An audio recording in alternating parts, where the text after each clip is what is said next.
17 বছর বয়সেই তুমি বিয়ের গণ্ডি পেরিয়ে বহু বাচ্চা কাচ্চার মা হয়ে যাবে। বিষয়টা ইন্টারেস্টিং তুলা। তবে যাই বলো, বাচ্চা আবার বাচ্চার মা হবে, তা নিতান্ত হাস্যকর বটে। বাই দ্য ওয়ে, তুমি প্রস্তুত তো তুলা? পুরুষালী গম্ভীর স্বরের তিরস্কার সুর কর্ণকুহরে পৌঁছাতেই ধক করে উঠল তুলির ছোট্ট মন।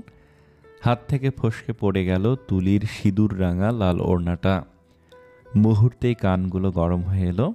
ছি, এত লজ্জা মিশ্রিত কথা কে বলতে পারে তাকে? লজ্জায় পুরো শরীরের লোমগুলো খাড়া হয়ে গেল। কেমন হিম করা ঠান্ডা অনুভব হচ্ছে তুলির সারা দেহে। কিছুই ভাবতে পারছে না তুলি। কণ্ঠটাও বেশ অপরিচিত তার নিকট। তবে কণ্ঠে কিছু একটা তো আছে, যা তুলির মনে হৃৎপিণ্ডে কাঁপুনি ধরিয়ে দিয়েছে। গলা শুকিয়ে কাঠ হয়ে এলো তুলির। কাঁপতে কাঁপতে নিচের দিকে ঝুঁকে ওড়নাটা কোনো রকমে তুলে ঝটপট করে গায়ে জড়িয়ে নিল। অজ্ঞাত ব্যক্তিটাকে দেখার তৃষ্ণায় আস্তে ধীরে কাঁপা কাঁপা শরীরটাকে হেলিয়ে পিছনে ঘুরে দাঁড়াতেই থমকে গেল তুলি। প্রচণ্ড বেগে কিছু একটা আঁচড় কেটে গেল তার বুকের ঠিক মাঝখানটায়। হৃৎপিণ্ডের ধুকপুকানি হতে লাগলো তীব্র থেকে তীব্রতর। আগের চেয়েও বেশি তেষ্টা ঘিরে ধরল তুলির কণ্ঠনালীতে। এই বুঝি পিপাসায় কাতর তুলি কাঁপতে কাঁপতে ঢলে পড়বে মেঝেতে। তার সামনে একজন অচেনা সুদর্শন চেহারা চাপদাড়ি, মুখে গম্ভীরতার ছোঁয়া, অথচ ঠোঁটে লেগে আছে এক সিলতে হৃদয় নিংড়ানো হাসি, যা তুলির হৃদয় নাড়াতে সক্ষম হয়েছে ইতিমধ্যে। এত সৌন্দর্যের মাঝেও তুলি আটকে আছে একটা জায়গায়। মনের সাথে শত যুদ্ধ করেও পারছে না তুলি নীলাভ দুটি চোখ থেকে নিজের ডাগর ডাগর কাজল মাখা আখি দুটি সরিয়ে নিতে। এ কেমন অস্থিরতা! তুলির অচেতন মন বলে উঠল, চোখের মণি আবার নীলবর্ণেরও হয় নাকি? হয়তো ভূতের চোখের মণি নীল হয়, তুলির গ্রামের এক স্কুলের বান্ধবী বলেছিল। তবে কি এই লোকটা ভূত? অতি সাবধানে সূক্ষ্ম একটা ঢোক গিলল তুলি। ঘূর্ণায়মান নজর তার লোকটার ওপর। তুলি চিনে না, একদমই চিনে না এই অতি সুদর্শন সুটাম দেহের অধিকারী ছেলেটাকে। তবুও কোন মোহে আটকে পড়েছে সে। তড়িঘড়ি করে নজর সরিয়ে মাথা নত করে ফেলল তুলি। মনে পড়ে গেল একটু আগের বলা কথাটা। কথাগুলো কি এই মানুষটাই বলেছে? প্রশ্নটা মনে জাগতেই ভুরু কুঁচকে তাকালো তুলি। চোখ দুটো ছোট ছোট আকার ধারণ করছে। ছেলেটা এখনো ঠায় দাঁড়িয়ে, কোনো হেলদোল নেই। একটা অপরিচিত ছেলে কেন তাকে এমন লাগামহীন বিশ্রী কথা বলল? আবার তুলাও ডাকলো। তুলা ডাকটা মনে হতেই শীতল একটা স্রোত বয়ে গেল শিরদাঁড়া বরাবর। তার নামটাকে এমন করে কেন ডাকলো লোকটা? কে এই ছেলেটা? রুমে কিভাবে এলো? তার নাম কিভাবে জানে? কিছুই বুঝতে পারছে না তুলি। আনত মস্তক তুলতেই এক ঝটকায় পিছনের দিকে ছিটকে গেল। তুলি গিয়ে ঠেকল পিছনের ড্রেসিং টেবিলে। চোখ বড় বড় করে তাকালো তুলি। মানুষটা একদম কাছে, এত কাছে যে তুলির হৃৎস্পন্দন অনায়াসে পৌঁছে যাবে সামনে দাঁড়ানো মানুষটার কানে ছিদ্র দিয়ে। মুখে প্রসারিত হাসির রেখা দেখে ধুক করে উঠল তুলির বুকটা। এত সুন্দর হাসি! ছেলেদের এত সুন্দর হাসি হয়? তুলির নিজেকে পাগল পাগল লাগছে। তার কিশোরী মন উদ্ভ্রান্তের মতো ছুটে চলেছে এদিক সেদিক। সুদর্শন অজ্ঞাত এই যুবকের সান্নিধ্য নিতে পারছে না সদ্য ফুটে ওঠা কিশোরী মনটা। বাচ্চা সুলভ মনটা যেন কোনো ট্রমায় ভুগছে। শুকিয়ে যাওয়া গলায় আমতা আমতা করে প্রশ্ন ছুড়ল সুঠাম দেহি যুবককে, কে কে আপনি? প্রস্তুত তো তুমি? দৃঢ় কণ্ঠে পাল্টা প্রশ্ন শুনে হকচকিয়ে গেল তুলি। হাত দুটো টেবিলের পিছনে চেপে ধরে বলে উঠল, কিসের জন্য? নিমেষেই লোকটার গলার স্বর বদলে গেল। যা শুনে ড্যাব ড্যাব চোখে চেয়ে বোকা বনে গেল তুলি। কানে সে দোলা দিয়ে গেল দাঁতে দাঁত চেপে ধরে বলা কথাটা। ইনসি তার দেবরকে বিয়ে করে বাচ্চা কাচ্চা পয়দা করার জন্য। নিজের অজান্তেই মুখ হা হয়ে গেল তুলির। ইচ্ছে করলো এখনই ফ্লোরে গর্ত গেড়ে লুকিয়ে পড়তে। অচেনা অজানা নিজের চেয়ে বয়সে অনেক বড় একটা যুবকের মুখে এমন কথা শোনার চেয়ে মরে যাওয়া শ্রেয় ছিল তার। সে তো কখনো গ্রামে এমন ঠোঁটকাটা ছেলে দেখেনি। ঢাকা শহরের ছেলেগুলো বুঝি এমন ঠোঁটকাটা স্বভাবের হয়? নাকি এই ছেলেটা এমন? ভাবতেই তুলির সারা শরীরে শিহরণ বয়ে গেল। মনে পড়ে গেল একটু আগের কথা। আজ প্রথম ইনশিতাদের বাসায় এসেছে তুলি। এত বড় বাড়ি দেখে প্রচণ্ড অবাক হয়েছিল। বাবা মার সাথে গতকালই ঢাকায় এসেছে। ইনশিতাদের বাগান বাড়িতে দোতলায় ভাড়া থাকে ওরা। সম্পর্কে ইনশিতার মা তুলির মায়ের চাচাতো বোন। সেই সুবাদে খালার বাসায় আজ প্রথম এলো দাওয়াত পেয়ে।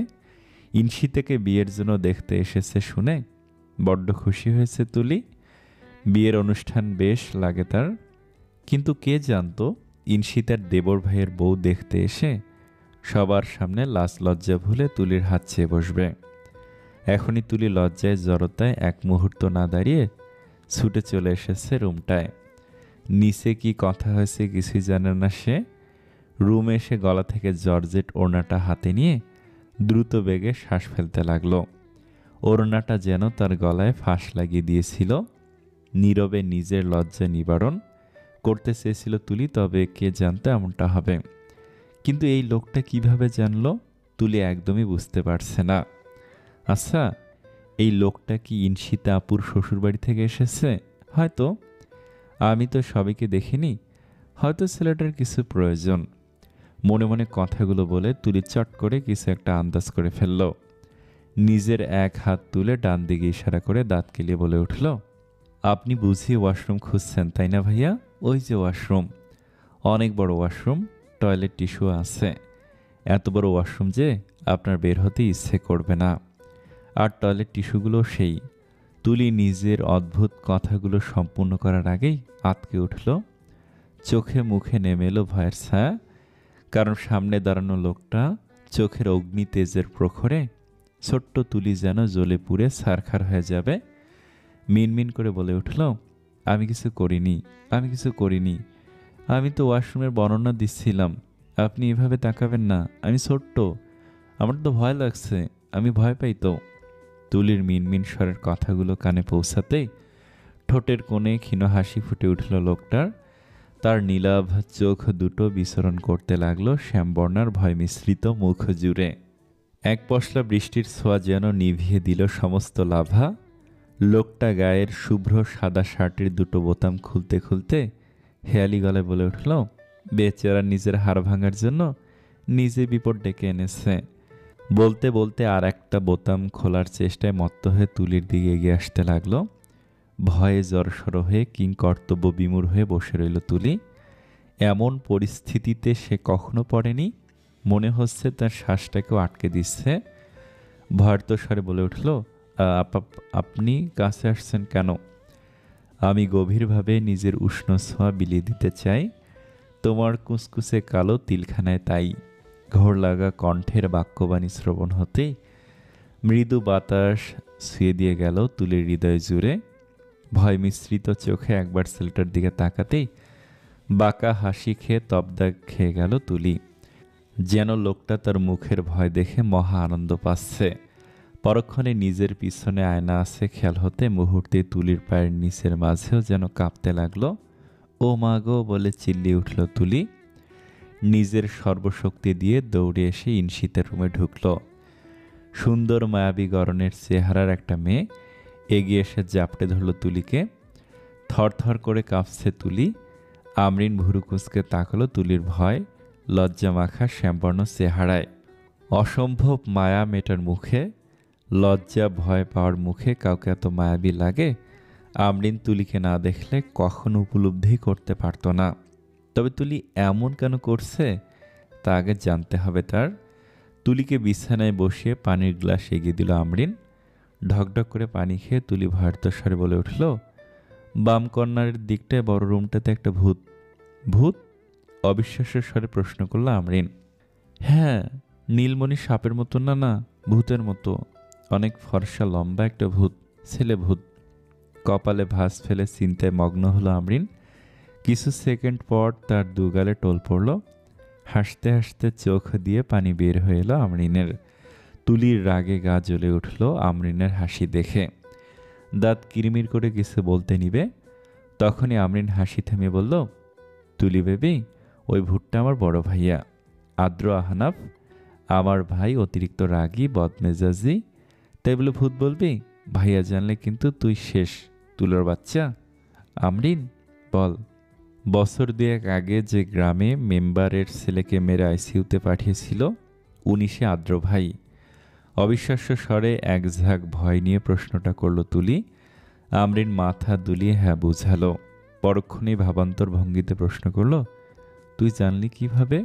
তুলি ঢুক করে প্রত্যুত্তর করল, গ্রামের স্কুলে শুনেছি, নামটাও জেনেছি, মানুষটা দেখিনি, কাল ডেকে এনেছি জীবনে। শেষের কথাটা আমরিনের কর্ণধারা হলো না। তুলি চট করে উঠে দাঁড়ালো।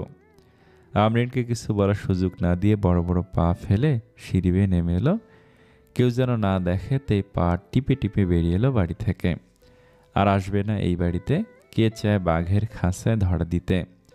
তুলি যে নিজে এসে ধরা দিবে তার সম্পর্কে অবগত তো তুলি নিজেই ছিল না। বাহিরের বাগানের দিকটায় দাঁড়িয়ে দ্রুত গতিতে শ্বাস ফেলতে লাগলো তুলি।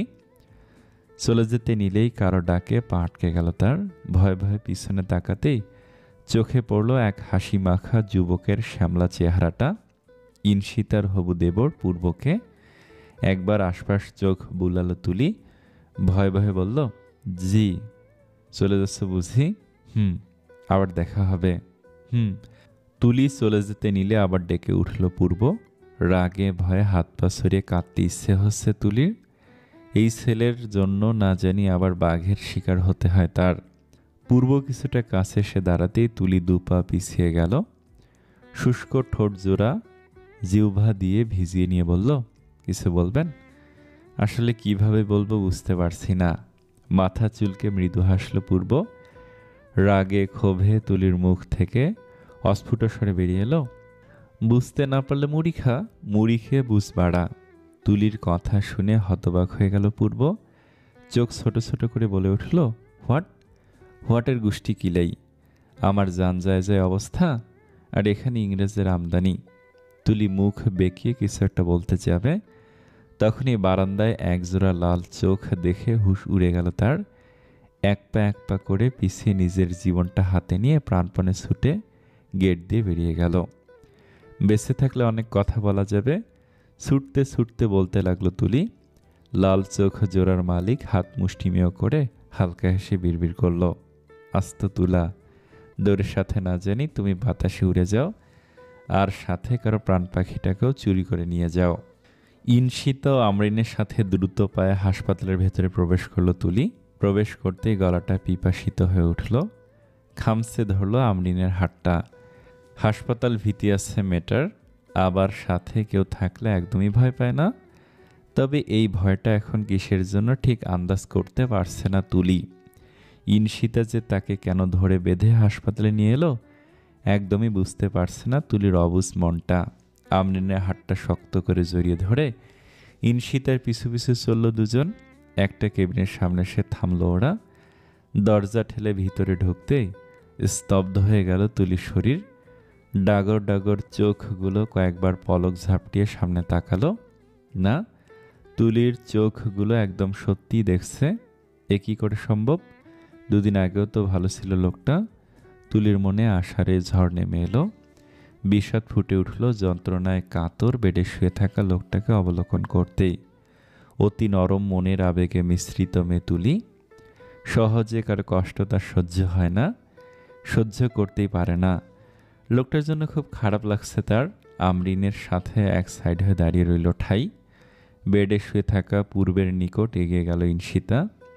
ব্যথিত নয়নে একবার দেখে নিল পূর্বকে। হাতে পায়ে ব্যান্ডেজ, কপালের দিকটাও কাটা।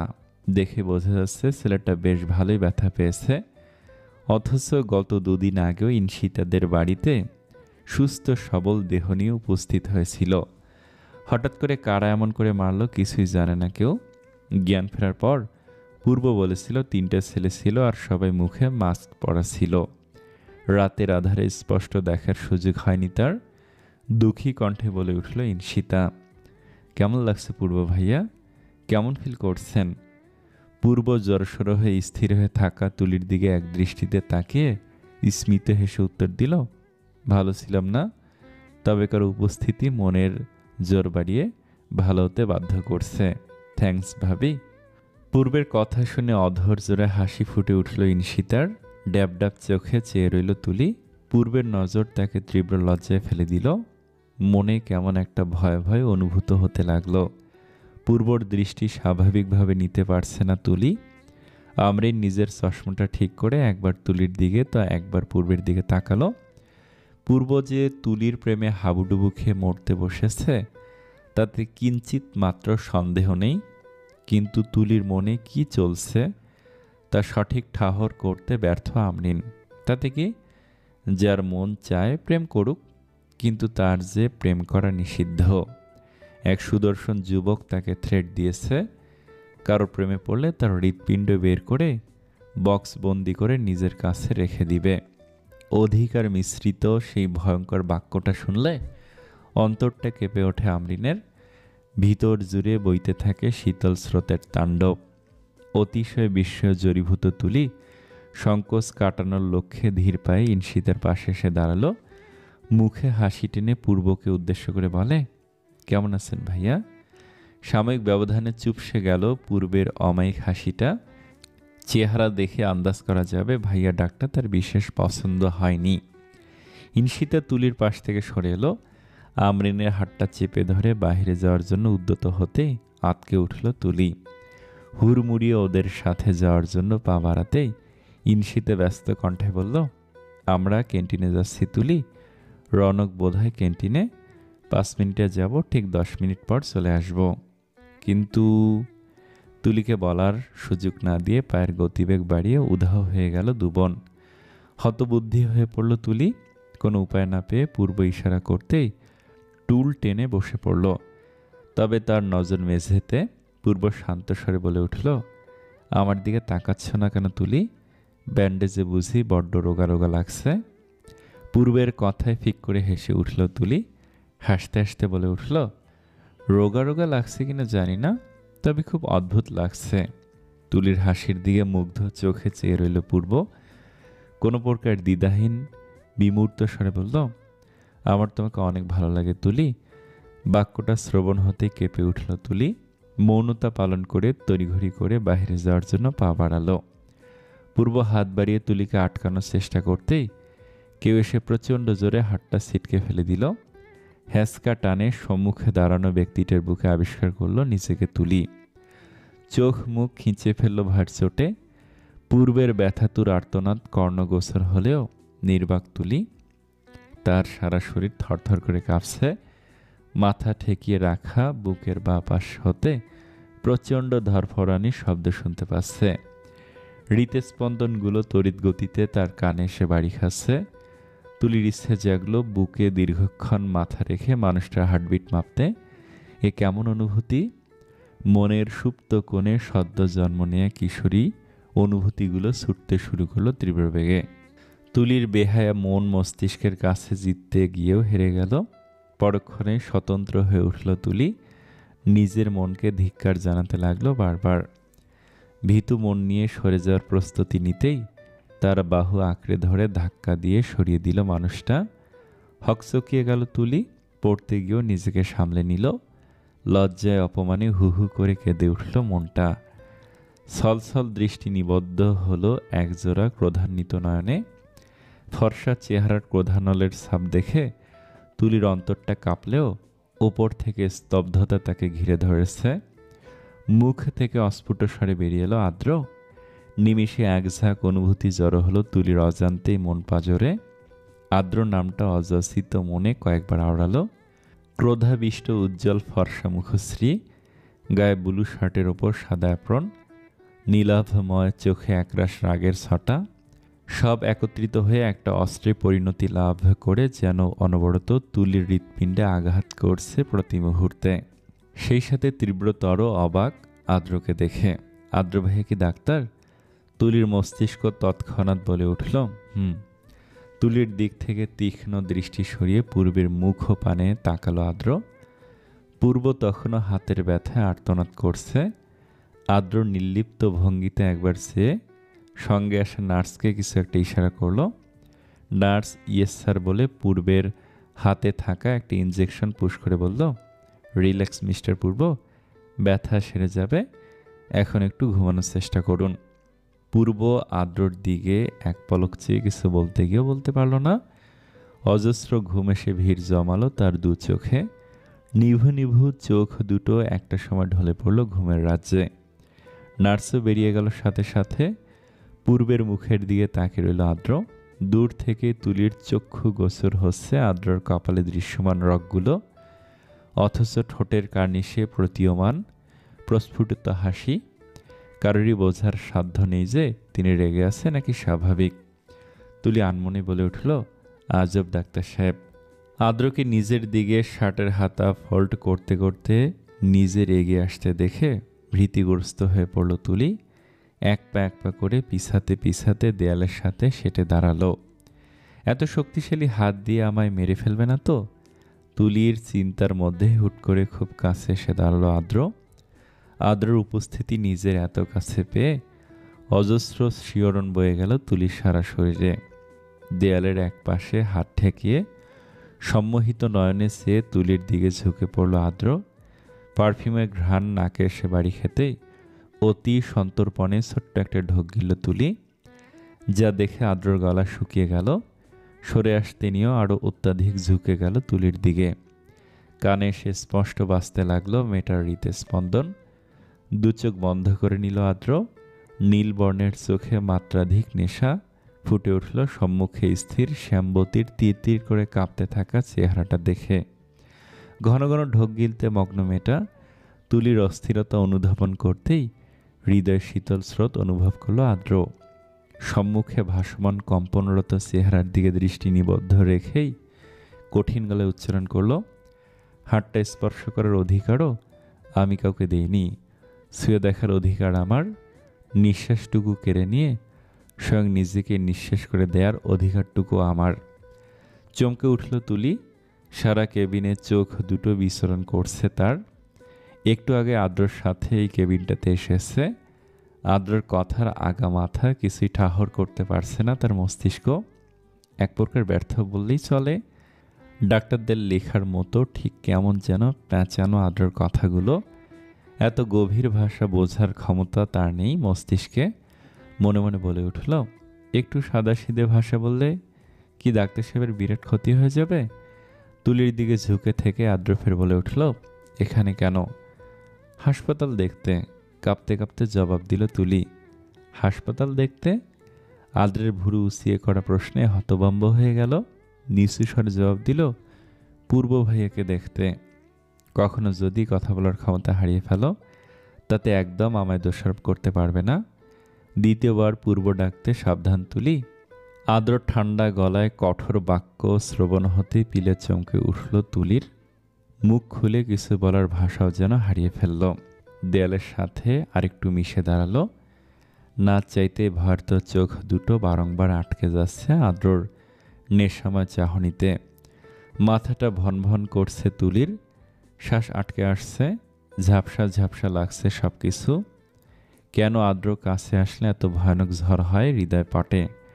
কিছুটা দূরত্ব রেখে সরে দাঁড়ালো আদ্র। মুচকি হেসে তুলিকে লক্ষ্য করে বলল, কি খাবে? খাওয়ার কথা শুনে তুলি বেকুল বনে গেল। মনটা বলে উঠল, দেখছিস তুলি, তোকে দুর্বল বানিয়ে এখন খাওয়ার অফার করছে। এটা তো জুতো মেরে গরুদান হলো, তাই না? তুলির মনে কথাকে সায় জানালো, হ্যাঁ, প্রচণ্ড দুর্বল অনুভব করছে। এমনিতেই সকাল থেকে খায়নি, ইনশিতে ধরে বেঁধে নিয়ে এসেছে।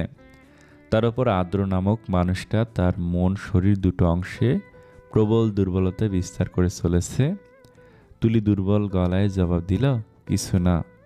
কিছু একটা তো খেতে হবে মিস ইশতাক তুলি, কফি খাবেন? তুলি মাথা নাড়িয়ে না বোঝালো। ঝাপসা চোখে আদ্রর দিকে অপলকভাবে তাকিয়ে রইল। চা খাবেন? না। দু কদম এগিয়ে এসে আবারও তুলির নিকট দাঁড়ালো আদ্র। ঠোঁট দুটো প্রসারিত করে তুলির চুলগুলো পরম যত্নে কানের পিঠে গুজে দিল। নির্লিপ্ত কণ্ঠে বলে উঠল, তাহলে কি খাবে? কিস? সারা শরীর ঝনঝন করে কেঁপে উঠল তুলির। হিতাহিত জ্ঞানশূন্য হয়ে হ্যাঁ বলে উঠল। পর মুহূর্তে আবার ভারত স্বরে তোতলাতে তোতলাতে বলে উঠল, কি কিস? কিসমিস?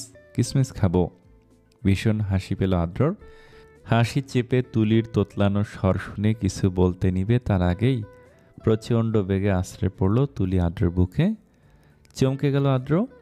তুলির নিভু নিভু মুখের দিকে দৃষ্টি নিক্ষেপ করতেই কর্ণকুহরে ভেসে এলো ভয়ঙ্কর আপনি আদ্র। চৈত্রের সকাল, চারিদিকে কিছুটা কুয়াশাচ্ছন্ন, আবার আকাশটা মেঘে পরিপূর্ণ। ধরণীর বুকে বৃষ্টি হয়ে আছড়ে পড়বে পড়বে ভাব। গায়ের ওড়নাটা ভালোভাবে জড়িয়ে রাস্তায় ধীর পায়ে হেঁটে চলেছে তুলি। তার কাছে চৈত্রের সকালের রূপটা বেশ লাগে। চৈত্র মাসের সকালটায় যেন তুলি প্রাণ ভরে নিঃশ্বাস নিতে পারে। সকালের প্রহর কেটে দুপুরে ভ্যাপসা গরমে কাঠফাটা রোদের তেজে অবিশ্রান্ত হওয়া মানুষগুলোর নিকট তো সকালের এই নির্মল পরিবেশটা অমৃত ও মনোমুগ্ধকর। তুলির কাছে সকলের স্নিগ্ধ হাওয়া বরাবরই পছন্দ। মনের প্রতিটি কোণায় একদম সতেজতা ছড়িয়ে পড়ে। ঢাকা এসেও প্রভাতে হাঁটার অভ্যাস বদলাতে পারেনি তুলির। পিঠময় ছড়িয়ে থাকা চুলগুলো বাতাসে হালকা উঠছে। হাঁটতে হাঁটতে আদ্রদের গেটের সামনে এসে পাজরা থমকে গেল। নির্ঘুম চোখ জোড়া ছটফট করতে লাগলো কাউকে এক পলক দেখার তৃষ্ণায়। সারাটা রাত নিকষ কালো আধারে ছটফট করছিল তুলির বিক্ষিপ্ত মনটা। কিছু সদ্য জন্ম নেওয়া অনুভূতি তুলির ভিতরে প্রতিনিয়ত তোলপাড় করে চলেছে।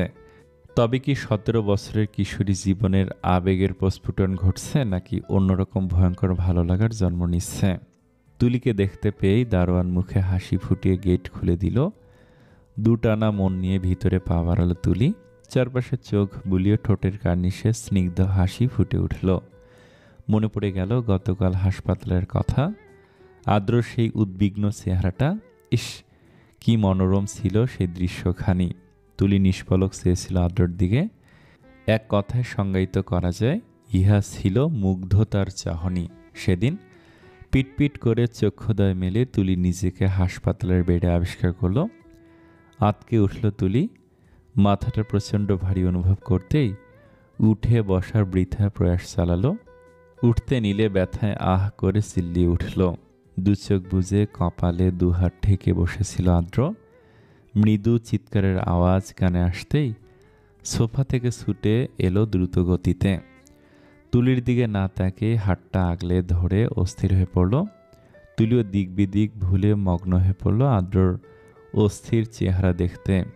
নিমেষে তুলির মনে প্রশ্ন জাগল, এত সুন্দর মাদকতায় ভরপুর চোখগুলো লাল কেন হলো? সমস্ত শুভ্র চেহারা জুড়ে বিষণ্ণতার ছাপ কেন? উনি কি পাগল? না হলে এমন পাগলামি করছেন কেন? মনের প্রশ্নগুলো মনে চেপে রেখেই তুলি নিজের হাতের দিকে সে দেখল লাল তরল বর্ণ। ভালো করে লক্ষ্য করতে দেখতে পেল তাকে স্যালাইন দেয়া ছিল। হঠাৎ টান পড়ায় হাতের সূচ নেড়ে গিয়ে গড়গড় করে রক্ত বেরোতে লাগলো। কিন্তু রক্ত আর ব্যথা বিন্দুমাত্র ছুঁতে সক্ষম হলো না তুলির মনকে। তুলি তো অস্থির হয়ে পড়েছে ব্যতিব্যস্ত আদ্রতে। তুলির মন বলছে, দেখ তুলি, তোর সামান্য ব্যথা কেমন অস্থির করে তুলেছে ডাক্তার সাহেবকে। সত্যি কি তাই? ডাক্তাররা কি রুগীর জন্য এমনটা করে? আদ্র তুলির হাতের স্যালাইন খুলে খুব যত্ন করে ব্যান্ডেজ করে দিল। কোমল নরম হাতটার দিকে অপলক চেয়ে দু চোখ বুজে নিল। তুলিকে সম্পূর্ণ অগ্রাহ্য করে বেরিয়ে গেল কেবিন থেকে। বিস্ময়ে হতবিবল হয়ে পড়ল তুলি। আদ্রর অগ্রাহ্যটা মেনে নিতে পারল না তার ফুটন্ত অনুভূতিগুলো। চোখ থেকে এক ফোঁটা অশ্রু গড়িয়ে পড়ল গাল বেয়ে। অন্য হাতে দ্রুত মুছে ফেলল। আদ্র নামক মানুষটাকে চিনতে তুলির হয়তো খুব বেগ পোহাতে হবে। মানুষটা তুলির নিকট কখনো বৃষ্টি তো কখনো তেজি রোদ্দুর। দরজা ঠেলে আমরিন ও ইনশিতাকে হুড়মুড়িয়ে প্রবেশ করতে দেখে ঠোঁট প্রসারিত করে ফেলল। ইনশিতা ও আমরিনের মলিন মুখটা দেখে কিছুটা কষ্ট অনুভব করল। মলিন স্বরে প্রশ্ন করল, কি হয়েছে আপু? আমরা দুঃখিত তুলি, আমরা তোকে আগলে রাখতে পারিনি। কেন, কি হয়েছে ইনশিতা আপু? আমরিন একটা টুল টেনে তুলির পাশে বসে বলতে শুরু করলো, তুই সকালে খেয়েছিস না, তা জেনেই আমরা তোকে নিয়ে আসলাম। তোর শরীর খুব দুর্বল ছিল, হয়তো খাবারে খুব অনিয়মিত করিস তুই। ভাইয়া তোকে বেহুশ হতে দেখে তাড়াতাড়ি করে কেবিনে শিফট করে। আমরা তো ছুটে এসে দেখে অবাক। ভাইয়া কেমন পাগলামি করছিল, প্রচণ্ড রেগে গিয়েছিল। ভাইয়া কখনো আমাকেও ইনশিতা আপুকে বকেনি, আজ আমাদের দোষের জন্য আমাদের খুব বকেছে। একদম ঠিক করেছে, আমাদেরই উচিত ছিল তোর খেয়াল রাখার। খালামণিকে বলে এসেছিলাম তোকে রাস্তায় কিছু খাইয়ে দেব, কিন্তু আমরা ভুলে গেলাম। ভাইয়া কখনো কোনো কিছুতে অবহেলা পছন্দ করে না, তাই হয়তো। আমরিনের কথা শুনে বিস্ময়কর দৃষ্টিতে তাকালো তুলি। সামান্য ব্যাপারে এত বকতে হয় নিজের বোনদের? তুলি ভুরু কুঁচকে দুর্বল গলায় বলল, আমি খাইনি, এটা আমার ব্যাপার। আদ্র ভাইয়া তাই বলে তোদের বকবে? উনি তো একটা গম্ভীর রাগী স্বভাবের মানুষ, নিজের বোনদেরও ছাড় দেয় না।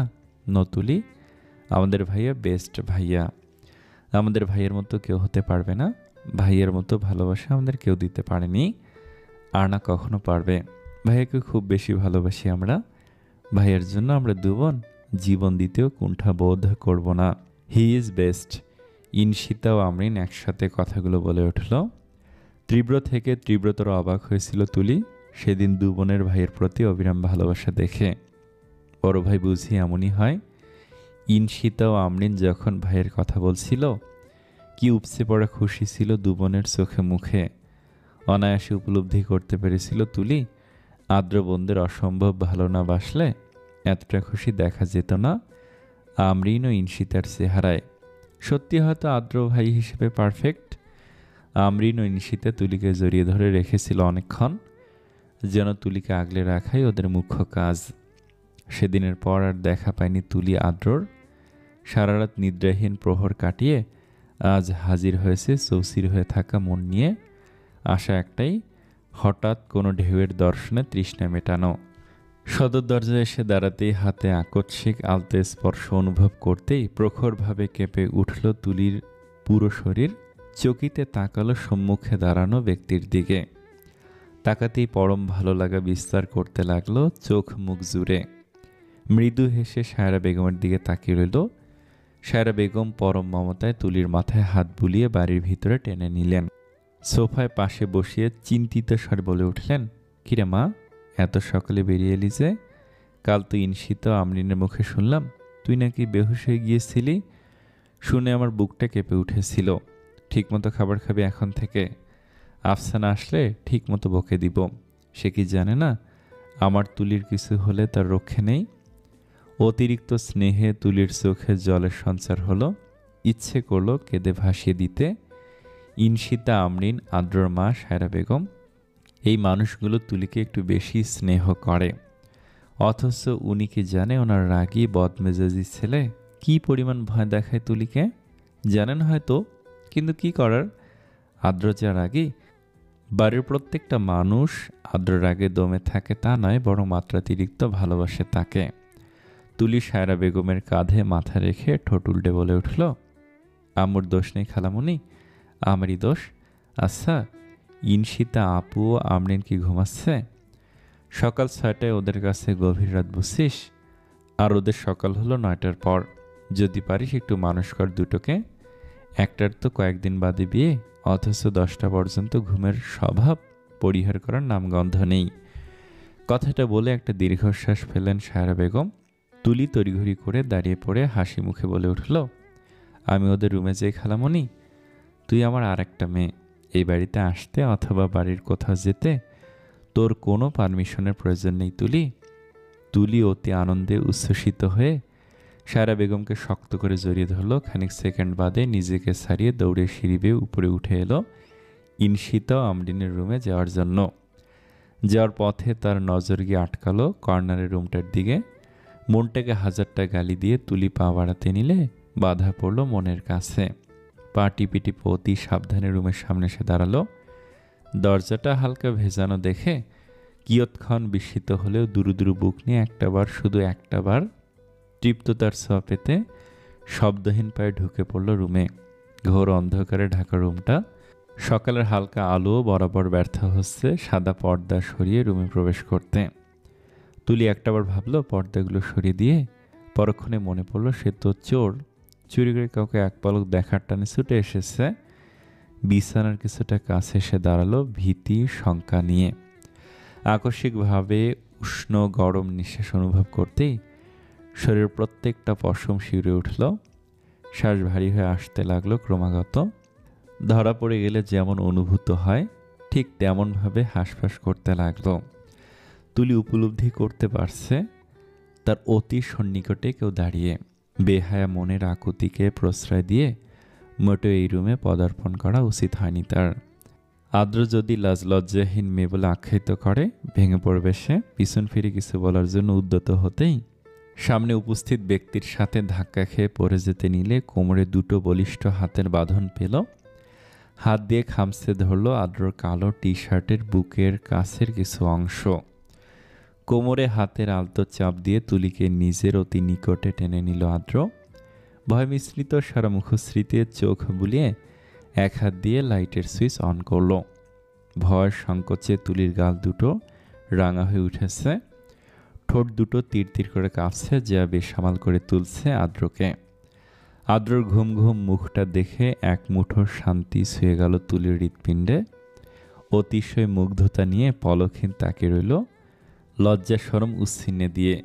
সূক্ষ্ম দৃষ্টি নিক্ষেপ করল আদ্র, ঠোঁটে তৃপ্তির হাসি। মোলায়েম স্বরে বলে উঠল, আপনার রুমে আপনাকে স্বাগতম স্নিগ্ধময়ী তুলা। চোরকে কখনো অতি খাতির যত্ন করতে দেখেছেন? হয়তো দেখেছেন অত্যাধিক সমাদরের নামে উত্তম মাধ্যম দিতে। তুলি স্বয়ং অভিলাষকে সমর্থন জানিয়ে মন স্পৃহা পূর্ণ করার অতীব আকাঙ্ক্ষায় লজ্জা সংকোচকে মাটির চাপা দিয়ে চোরের মতো উপস্থিত হয়েছিল এক যুবকের সুদর্শন চেহারা দেখতে। অথচ তুলি নামক চোরকে অত্যন্ত যত্নের সাথে খাওয়ানো হচ্ছে। চেয়ারে বসে একটু একটু করে স্যান্ডউইচে কামড় বসাচ্ছে তুলি। তার বড় বড় কাজলে অঙ্কিত চোখ দুটো দৃষ্টি সদূরে দাঁড়িয়ে থাকা আদ্রর দিকে। কিন্তু আদ্র এক পলকও ফিরে তাকাচ্ছে না, যা ভীষণ পীড়া দিয়ে যাচ্ছে তুলির নতুন নতুন জন্মানো সুপ্ত অনুভূতিগুলোকে। তবু প্রসন্নতা যেন আষ্টে পৃষ্ঠে জড়িয়ে ধরেছে। তুলি এখনও প্রচণ্ড চমকিত যে আদ্র তার রুমে আসা নিয়ে কিছুই বলেনি। বিন্দুমাত্র রাগের আভা ফুটে উঠেনি নীলাভ চোখের মণিতে। ছিল শুধু মাদকতা আর এক চিলতে হাসির রেখা। অতপর হাসিতে বিভোর হওয়া তুলিকে পরম যত্নের সহিত চেয়ারে বসিয়ে আদ্র নিচ থেকে নাস্তা এনে খেতে দিল। তুলি হতবিহ্বলতার রেশ কাটিয়ে ওঠার আগে আদ্র তাকে খাওয়ার ইশারা করে বারান্দায় চলে গেল। ব্যালকনিতে দাঁড়িয়ে চিন্তায় মগ্ন আদ্র। সূর্যের কিরণ এসে আদ্রর উজ্জ্বল ফর্সা চেহারায় শুয়ে চলেছে অনবরত। হাতে ধোঁয়া ওঠা সিগারেটের দূষিত ধোঁয়া সকালে নির্মল বায়ুকে বিষাক্ত করে তুলছে। তুলি ধীর পায়ে হেঁটে এসে আদ্রর পাশে দাঁড়ালো। কিছুটা সাহস জুগিয়ে আলতো স্বরে বলে উঠল, ডাক্তারের সিগারেট খেয়ে ভিতরটা বিষাক্ত করে চলেছেন? তাহলে অন্যের চিকিৎসা কিভাবে করবেন? অন্যকে সুস্থ করার জন্য নিজেকে সুস্থ রাখা অধিক জরুরি। তাকে আপনি জানেন না আদ্র ভাইয়া? তাচ্ছিল্যপূর্ণ হাসি হাসলো আদ্র। সিগারেটটা ফেলে দিয়ে দ্রুত বেগে তুলির হাতটা আঁকড়ে ধরে একদম কাছে টেনে নিল। আকস্মিক হামলায় ঘাবড়ে গেল তুলি। ধুক করে কেঁপে উঠল হৃৎপিণ্ড। প্রখরভাবে ছুটতে লাগলো হৃৎস্পন্দন। বিষাক্ততা অনুভব করার ক্ষমতা কি হয়েছে তোমার তুলি? আমার সমস্ত হৃদয় জুড়ে বিষাক্ত ফোড়ার ন্যায় বিষ ছড়িয়ে রয়েছে। এই বিষের উপশম পাওয়ার তীব্র আকাঙ্ক্ষায় ছটফট করি আমি প্রতি রাতে। বহু আধার কাটে আমার নিদ্রাহীন। সিগারেটের ধোয়ার বিষ, সে বিষের নিকট অতি নিছক।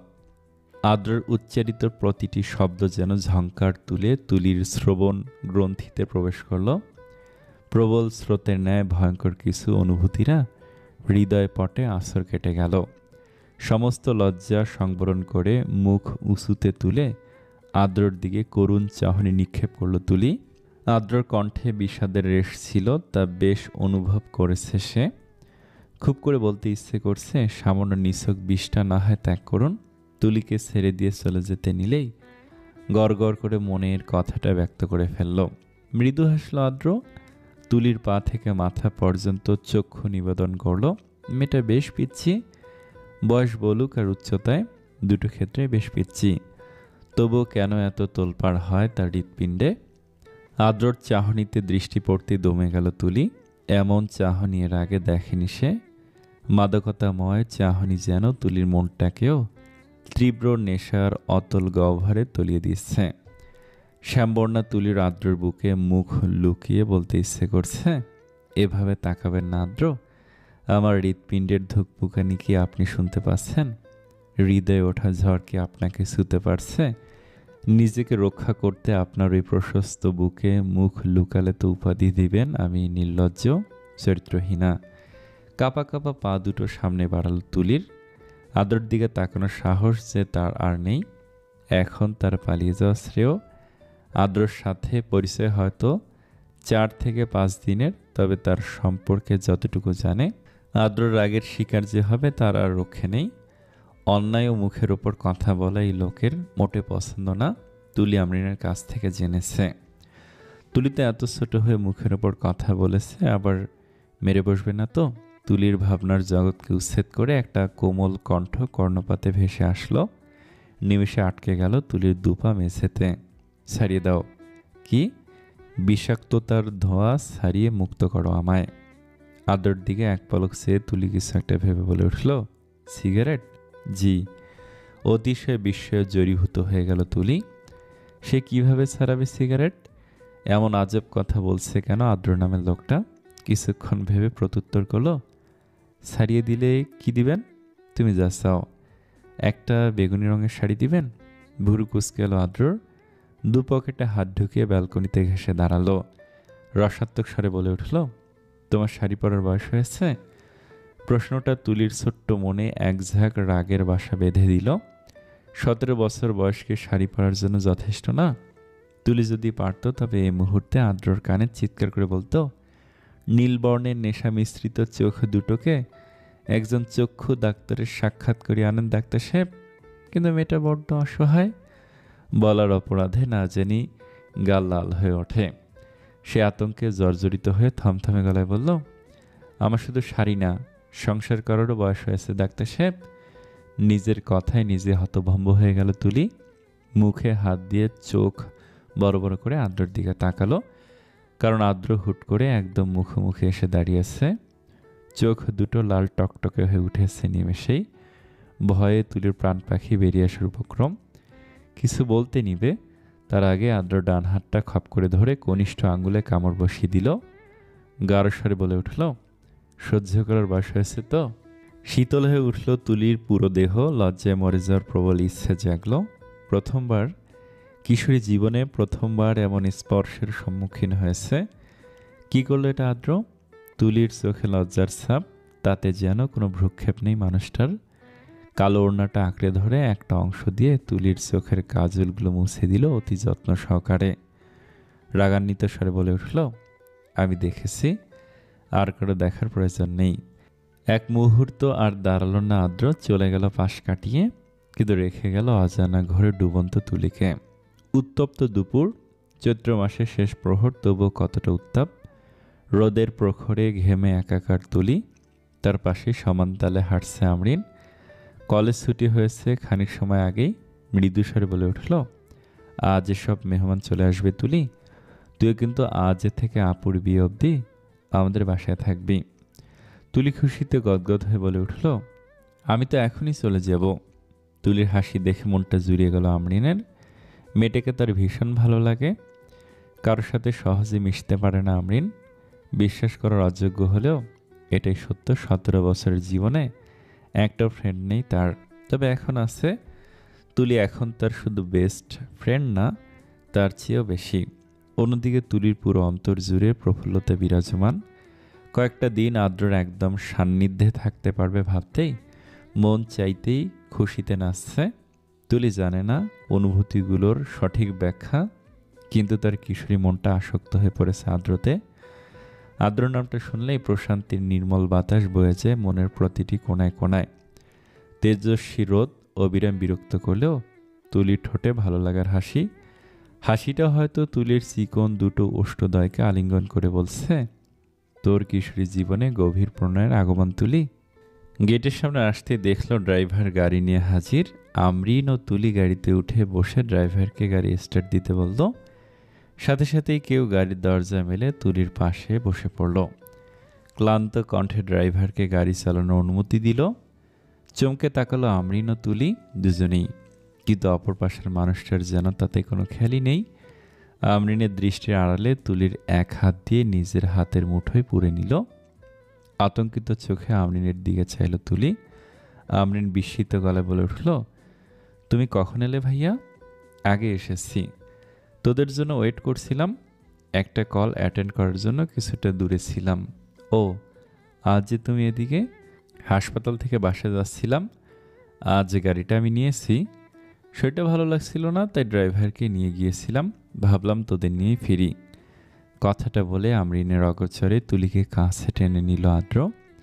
তুলির লজ্জিত ভঙ্গিতে হাত ছাড়িয়ে নেওয়ার চেষ্টা করতেই আদ্রর অগ্নিদৃষ্টি দেখে নিভে গেল। আজকাল মানুষটা কাছে আসলেই তুলির হৃৎপিণ্ডটা ব্যথা অনুভব করে।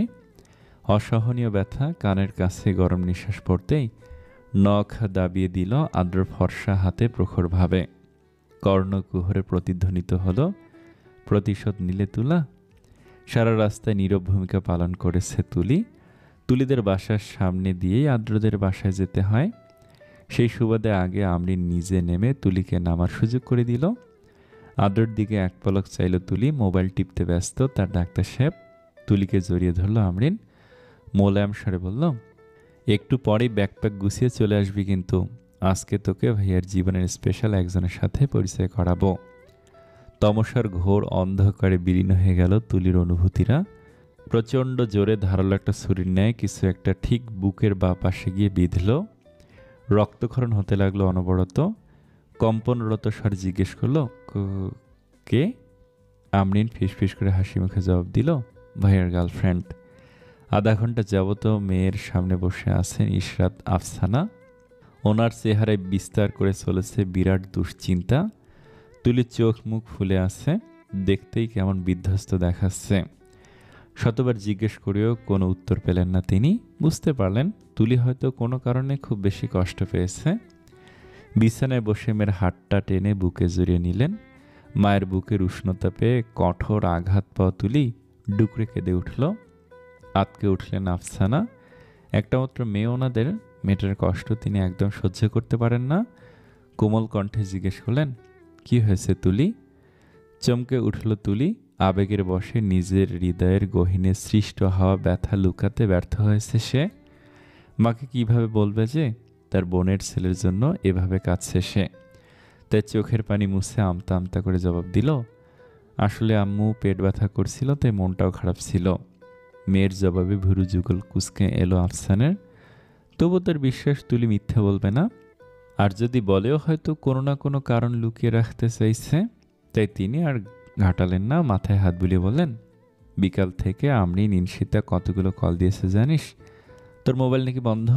ওরা দুজন তো রীতিমতো কেঁদেও দিয়েছে তুই যাবি না বলাতে। শরীর ভালো লাগলে রেডি হয়ে আয় মা, না হলে ওরা সবাই কষ্ট পাবে। আমি যাব না আম্মু। ক্রন্দন মিশ্রিত স্বরে তৎক্ষণাৎ প্রত্যুত্তর করল তুলি। আদ্র মুখোমুখি আর হতে চায় না সে। সুদর্শন সে যুবককে দেখলে মনটা আবার ব্যথিত হয়ে উঠবে। চূর্ণ বিচূর্ণ হয়ে যাওয়া অনুভূতিগুলো আবারও আঘাতপ্রাপ্ত হবে। এতে দোষ শুধু তুলিরই। আদ্র তো তার প্রতি কোনো অনুভূতি প্রকাশ করেনি। তবে তার অন্তরে কেন অনুভূতিরা বাসা বাঁধল, নিজেকে নিজেই বিকেল থেকে দোষারোপ করতে মগ্ন। আফসানা বেগম একটা দীর্ঘশ্বাস ছেড়ে বললেন, আদ্র আধা ঘন্টা যাবত ড্রয়িং রুমে বসে আছে। আমায় পাঠালো তোকে ডাকতে। বলেছে তোকে ছাড়া এক চুল পরিমাণও নড়বে না। আমিও পারবো না ছেলেটাকে না করতে, পারলে তুই করে দে। কথাগুলো বলে রুম থেকে প্রস্থান করলেন তুলির মা। তুলি অবাকের শীর্ষ পর্যায়ে পৌঁছে গেছে ইতিমধ্যেই। মনের সুপ্ত কোণে প্রস্ফুটিত নিভিয়ে ওঠা অনুভূতিগুলো সজীব হওয়ার যুদ্ধে নেমে পড়ল।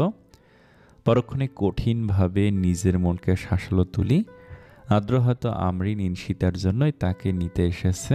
মনে মনে বলল, যার জন্য এক অজানা কষ্টে আমার অন্তরটা মুচড়ে যাচ্ছে, উনি তো আমার জন্য বিন্দুমাত্র কষ্ট অনুভব করেন না। উনি বেশ সুখে আছেন ওনার জীবনে। ভুলবশত আমি ওনার সুখের বাধা হতে যাচ্ছিলাম। আজ থেকে ওনার থেকে দূরত্ব বজায় রাখবো। ওনাকে নিয়ে একটু চিন্তা করব না। মনের বিরুদ্ধে গিয়ে বাক্যগুলো আওড়ালো তুলি। বুঝে দিল নিজের ভেঙে যাওয়া হৃদয়টাকে। তবুও চোখের কার্নিশ বেয়ে গড়িয়ে পড়ছে অবাধ্য জল। কাভার থেকে ব্লু কালারের একটা রাউন্ড ড্রেস নিয়ে ঝটপট রেডি হতে শুরু করে দিল। লম্বা কোমর ছাড়িয়ে যাওয়া স্ট্রেট চুলগুলো আঁচড়ে ছেড়ে রাখলো। চোখে কাজল লাগিয়ে ঠোঁটে হালকা গোলাপি কালার লিপস্টিক দিয়ে তড়িঘড়ি করে হাতে 1 ডজন ভেলভেটের নীল চুড়ি পরতে পরতে ড্রয়িং রুমে আসলো। হাত থেকে একটা চুড়ি ফসকে গিয়ে মেঝেতে গড়াতে গড়াতে আদ্রর পায়ের কাছে গিয়ে থেমে গেল। থেমে গেল বললে ভুল হবে, আদ্র পা দিয়ে আটকে দিয়েছে। চোখ বড় বড় করে তাকাল তুলি। তার চুড়িটা ভেঙে যায়নি তো? গেলে খুব কষ্ট পাবে। চুড়িগুলো তার খুব কাছের একজন উপহার হিসেবে, যেই মানুষটা তার জীবনে একটুখানি অংশ জুড়ে বিরাজমান। আতঙ্কিত নয়নে আদ্রর দিকে চকিতে তাকালো তুলি। তবে সেই নয়নে মুহূর্তে প্রতীয়মান হলো মুগ্ধতা। নীল একটা পাঞ্জাবি পরেছে আদ্র, চেহারাটা আরো উজ্জ্বল হয়ে উঠেছে।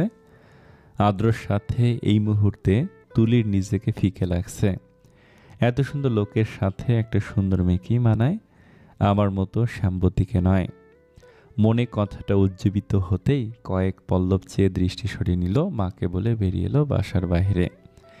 মেজাজ খিঁচে এলো আদ্রর। তুলির মায়ের কাছ থেকে নম্রতার সহিত বিদায় নিয়ে বাইরে আসলো। আসতে চোখে পড়ল তুলি ঢেই ঢেই করে হেঁটে চলেছে। আদ্র ইচ্ছে করছে উপরে তুলে আছাড় মারতে।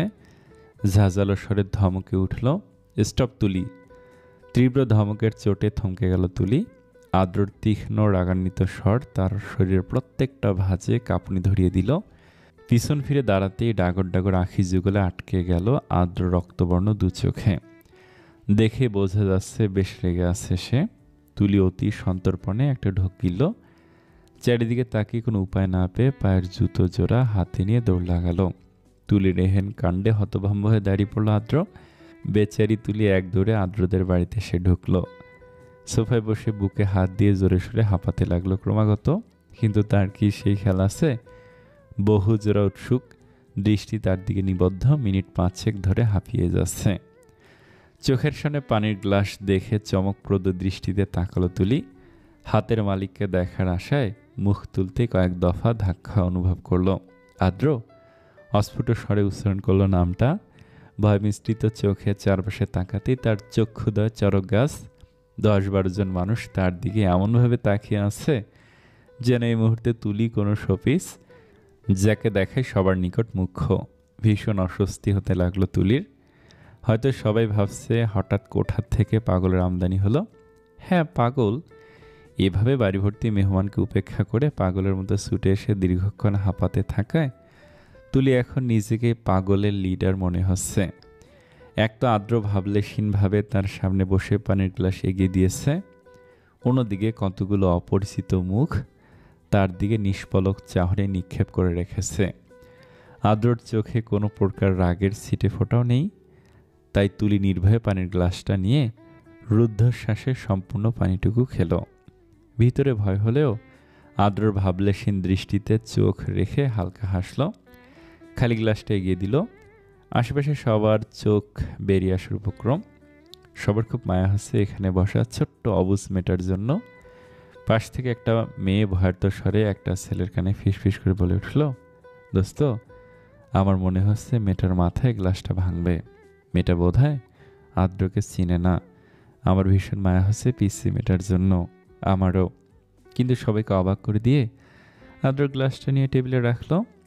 উপস্থিত থাকা সবার মাথায় যেন আকাশ ভেঙে পড়ল। একটা ছেলের চোখ কষলে আদ্রর দিকে অবিশ্বাসের স্বরে প্রশ্ন ছুড়ল, তুই আদ্র তো? এহেন প্রশ্নের চোখ গরম করে তাকালো আদ্র।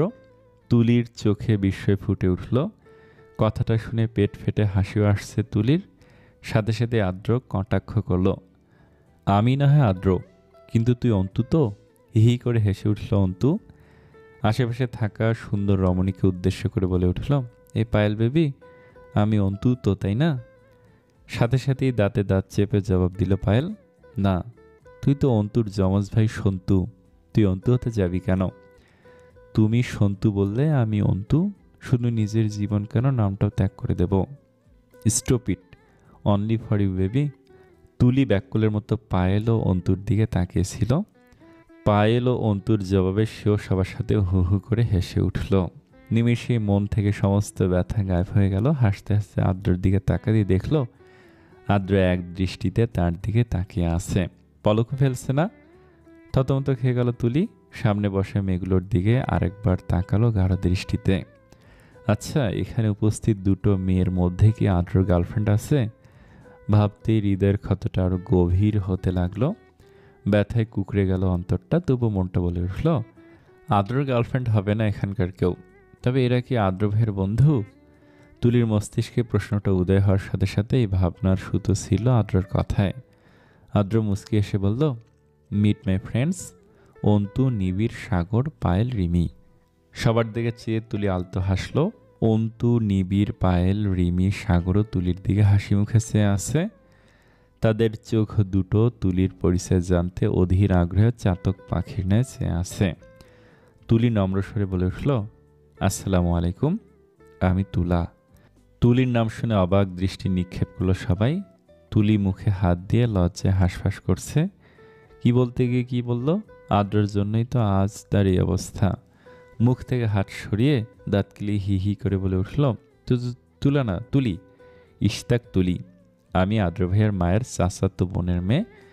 মানে আদ্র আমার ভাই? না না, আদ্র ভাইয়া। আদ্র ভাইয়া আমার খালাতো ভাই। কি বলতে গিয়ে কি বলে ফেলেছে তুলি নিজেও জানে না, তবুও কথাগুলো বলে যেন হাফ ছেড়ে বাঁচল। টেবিলের ওপর গ্লাসটা প্রচণ্ড জোরে নিচে ফেলে দিল আদ্র। ঝংকার তুলে ভেঙে তছনছ হয়ে গেল গ্লাসটা। ভয় কেঁপে উঠল সবাই। হঠাৎ আদ্রর কি হলো কিছুই বুঝতে পারছে না সবাই। শুধু চোখে পড়ল তুলির দিকে তাক করা আদ্রর রক্তিম দৃষ্টি। ভয় লাফিয়ে উঠল অন্তু। পায়েলের হাতটা শক্ত করে ধরে বলে উঠল, আদ্রর আগে ভস্ম হয়ে যাওয়ার আগে আমার ভালোবাসাটা অ্যাকসেপ্ট করে না পায়েল বেবি। আমি মরতে চাই না এত তাড়াতাড়ি। তোমার বাচ্চার বাবা হতে হবে তো। মেজাজ গরম হয়ে গেল পায়েলের। অন্তুকে ধরে কিলঘুষি দিতে পারলে বেশ স্বস্তি পেত। আদ্র কাউকে কিছু না বলে হনহনিয়ে চলে গেল সেখান থেকে। তুলিও চুপসে যাওয়া মুখ নিয়ে এক প্রকার ছুটে এলো ইনশিতার রুমে। আজ ইনশিতার মেহেদি অনুষ্ঠান। চুপচাপ বসে আছে সে ইনশিতার পাশে। ইস, কি সুন্দর দেখাচ্ছে সবুজ লেহেঙ্গা ইনশিতাকে। আদ্র ভাই রুম থেকে বের হচ্ছে না বেচারি। রক্তিম সে চক্ষুদয় তুলির অন্তর কাঁপিয়ে তুলেছে। তবে আদ্র কেন এমন করলো কারণটা সবার অজানা। তুলির নিকট অজানা হলেও তুলি ঠাওর করতে পারছে রাগটা তার জন্যই ছিল। তাই আজ এই রুমেই থাকবে সে। এমনিতেও তার ছোট্ট একটা প্রাণ। কে চাইবে ছোট্ট প্রাণটাকে বাঘের খাঁচায় ঠেলে দিতে? কিন্তু তুলির চিন্তা ভাবনাকে জলাঞ্জলি দিয়ে দিল আমরিন। দৌড়ে রুমে এসে খপ করে তুলির হাতটা ধরে টেনে তুলল। বিস্মিত তুলিকে কিছু বলার সুযোগ না দিয়ে টেনে আদ্র রুমে নিয়ে আসলো। রুমে আসতেই তুলি যা দেখলো তাতে কয়েক দফা চমকে গেল। একটা সাদা লেহেঙ্গা পরিহিতা মেয়ে, চুলের ভাঁজে সাদা গোলাপ গেঁথে রাখা, ঠোঁটে মিষ্টি হাসির ঝলক। মায়াবিনী বললেও কম হবে। এত নিষ্পাপ তুলি চাইলেও চোখ ফিরিয়ে নিতে পারছে না। আমরিন তুলিকে বিছানায় পা ঝুলিয়ে বসা সে মায়াবিনীর কাছে টেনে এনে বলল, ভাইয়ের জীবনের মায়াবিনী তুলি, এই সে স্পেশাল মানুষ। প্রখর ধাক্কা অনুভব করলো তুলি। সামলাতে না পেরে খানিকটা পিছিয়ে গেল। পিঠ গিয়ে ঠেকলো কারো বুকে। সেদিকে কোনো হদিশ নেই মেয়েটার। মুখে হাত দিয়ে হাউমাউ করে কেঁদে উঠল শব্দ করে, তুমি তুলা, আমি তোমাকে দেখেছি। একটা মিষ্টভাষী কণ্ঠের কথা তুলি শ্রবণ হলেও তার কোনো হেলদোল নেই। সে তো কাঁদতে ব্যস্ত। চোখের এক এক ফোঁটা অশ্রু যেন অজস্র কষ্টের বোঝা নিয়ে গড়িয়ে চলছে। সামনে দুই পা ভেঙে বসা মেয়েটা ছলছল নয়নে তুলির কান্না দেখে যাচ্ছে। ভীষণ কষ্ট হচ্ছে তার। তুলির পিছনে স্তব্ধ হয়ে দাঁড়িয়ে থাকা যুবকের দিকে তাকালো মেয়েটা। করুণ স্বরে প্রশ্ন করল, তোমার তুলা কাঁদছে কেন ভয় পেন? স্মিত হাসল আদ্র। হাঁটু গেড়ে তুলির সামনে বসে পড়ল। তুলির কোনো দিকেই হুঁশ নেই। জলে টুইটুম্বুর চোখ নিয়ে আদ্রর দিকে তাকাতেই আদ্রর হৃদয় কেঁপে উঠল। বক্ষ পিঞ্জরে কাল বৈশাখীর ন্যায় প্রবল ঝড় শুরু হলো। তুলির হস্তে আলতে স্পর্শ করতেই প্রচণ্ড জোরে আদ্রকে জাপটে ধরল তুলি। নীল পাঞ্জাবির কিছু অংশ হাতের মুঠোয় চেপে ধরে আদ্রর বুকে মুখ গুজে কাঁদতে লাগলো। তার চোখের পানি নাকের পানি আদ্রর বুকের বা পাশ ভিজিয়ে দিচ্ছে। অথচ তাতে কোনো হেলদোল নেই তুলির। কিন্তু আদ্রর ভিতরের সর্বাঙ্গ এলোমেলো হয়ে যাচ্ছে। নিজেকে বড্ড অসহায় অনুভূত করছে। তুলি আদ্রর বুকে শ্রেষ্ঠ হওয়া ঝড়ের আভাস পেলে লজ্জায় নিজের মৃত্যু কামনা করতেও পিছপা হতো না। আমরিন তুলিকে আটকাতে গিয়েও ধরল না। আদ্রর দিকে ভয় মিশ্রিত নয়নে চেয়ে বলে উঠল, সরি ভাইয়া। চোখে কষ্টের ছাপ থাকলেও আদ্র ঠোঁটের কোণে ক্ষীণ হাসির রেখা দেখে আমরিন মনের মধ্যে তীব্র প্রশান্তি অনুভব করল। আদ্র বুকে আরেকটু চাপ অনুভব করতেই বলিষ্ঠ দুহাত শরীরের সর্বশক্তি দিয়ে জড়িয়ে ধরল তুলিকে। তুলির কিঞ্চিত ব্যথা হলেও শান্তির মাত্রা যে তার চেয়েও বেশি। বিকেল থেকে হৃদয়ের গহীনে জমে থাকা সবটুকু কষ্ট নিঃশেষ করে দিয়েছে আদ্রর প্রতিটি হৃৎস্পন্দন। তুলিকে কোলে তুলে নিল আদ্র, তাতেও যেন ঘোর কাটেনি তুলির।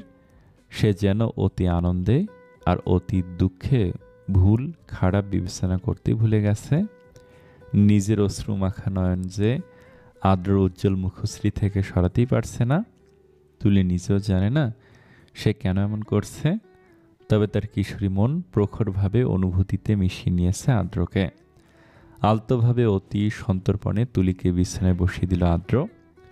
মেয়েটা এখন হেসকি তুলছে থেমে থেমে। এতটা নরম প্রকৃতির হয় বুঝি মেয়েরা, নাকি এ মেয়েটাই এমন? প্রশ্নটা সূচনা হতেই অন্য এক প্রশ্নে তুলির সামনে হাঁটু মেরে বসে থাকা আদ্র পাশ ফিরে চাইল। বয়ফ্রেন্ড? কাছে কেন মেয়েটা? সাদা ছোট্ট লেহেঙ্গা পরিহিতা জারিফাকে নিজের কাছে টেনে নিল আদ্র। মেয়েটা ভীষণ কিউট। বয়স আর কত হবে, 5 থেকে 6 বছর। এতটুকু একটা মেয়ের কথা খুব পাকা পাকা।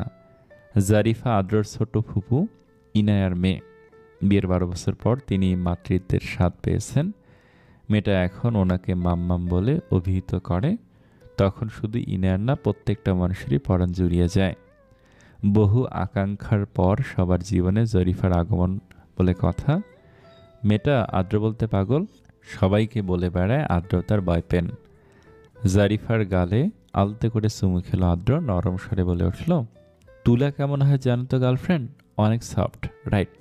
তুলার মতো সফট এই সিসকাদুনে মেয়েটা। তাই বুঝি তুমি তুলা ডাকো? গার্লফ্রেন্ড। তুলার মতোই খুব নরম ও কোমল এই মেয়েটার মনটা। তুমি কিভাবে বুঝলে? মনের কানেকশন গার্লফ্রেন্ড। তুলি হতভম্ব হয়ে জারিফা ও আদ্রের কথা শুনছে, কিন্তু কিছুই ঢুকছে না তার অধম মাথায়। শুধু এতটুকু বুঝতে সক্ষম হলো আদ্র তার মনটাকে সফট হিসেবে আখ্যায়িত করেছে। সত্যি কি তাই? ফ্যালফাল চোখ দুটো জারিফাকেই পর্যবেক্ষণ করে যাচ্ছে। জারিফা আর কিছু বলতে যাবে তার আগেই আমরিন ওকে কোলে তুলে নিল। ভাই যে তাকে বকবে না সেটা জানে, তবে খুব রাগ করেছে হয়তো। কিন্তু আমরিন যে কিছু একটা ধরার জন্য এমন করেছে। জারিফাকে নিয়ে রুমের বাইরে আসলো আমরিন। তুলিকে সে কয়েকদিন ধরে বিশেষ খেয়াল করছে। তার মনে হয় তুলির মনে অনুভূতি আছে, তাই সে তুলিকে পরীক্ষা করার জন্য এই কাণ্ডটা ঘটালো। মনে মনে খুব আনন্দ পাচ্ছে আমরিন। আচ্ছা, ভাইয়ের মনেও অনুভূতি আছে তো? না থাকলে ভাইয়ের চোখে কেন অস্থিরতা ছিল? কণ্ঠে কেন এতটা বিষাদের রেশ ছিল? বীরবীরকের কথাগুলো বলতে বলতে রুমের দিকে যাচ্ছিল আমরিন। হঠাৎ করে থমকে গেল সে। সামনে নিবিড় দাঁড়িয়ে। আমরিনের বুকে উথাল পাথাল ঢেউ গর্জে উঠল নিবিড়কে দেখে। কতকাল পরে দেখল। হবে বছর তিনেক। বছর তিনেক আগে সে যে হুমকি দিয়ে প্রগার পার হলো, আর আজ সামনে এসে উপস্থিত হলো মানুষটা। মানুষটা কি জানে একটা হুমকিতে আমরিনের মনের কতটা অংশ মানুষটা দখলে চলে গেছে? জানে না, জানলে হয়তো ছুটে আসতো। ঢের অভিমান জেঁকে ধরলো আমরিনকে।